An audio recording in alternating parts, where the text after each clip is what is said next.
Memang strict parents, Asian strict parents yang macam you dah buat homework ke, you dah belajar ke, hari ni buat latihan. Hai, saya Dr. Hani. Saya seorang doktor gigi.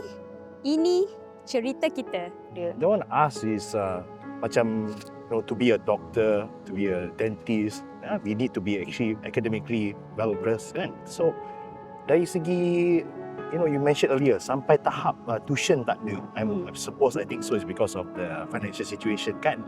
So you ada rasa macam you compare yourself to other kids lah. You rasa macam diorang ada macam ni tapi keluarga saya tak ada.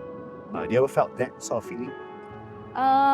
Pernah of course. Sebab contoh dalam satu kelas tu kan, everyone else ada extra class. So contoh macam at maths ke ataupun science ke biology ke, mesti diorang akan ada extra class. And then sometimes kat kelas diorang akan habiskan homework yang daripada tuition tu. Kita pula yang kita belajar sahaja.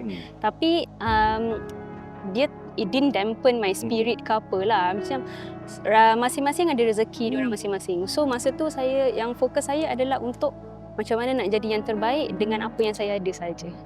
So, one thing I want to ask you, boleh tak mungkin kamu beritahu lebih sedikit pasal latar belakang keluarga kamu lah. Your parents, your brothers, di mana did they play a role dalam perkembangan kamu, your character development kamu, your mentality and all this?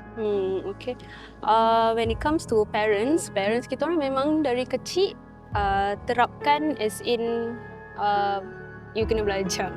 Memang strict parents, Asian strict parents yang macam you dah buat homework ke, you dah belajar ke, hari ni buat latih to be apa, macam tu lah. Itu yang diorang terapkan.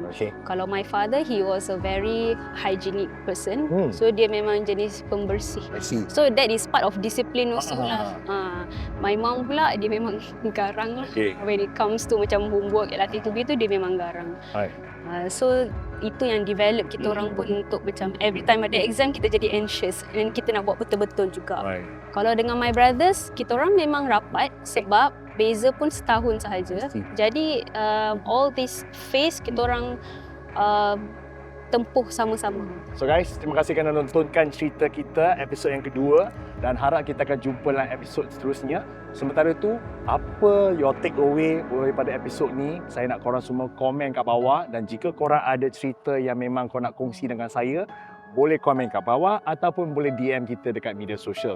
Jangan lupa untuk follow, like, subscribe, share video ni pada kawan-kawan dan turn on notification supaya korang tahu when's the next episode gonna turn out.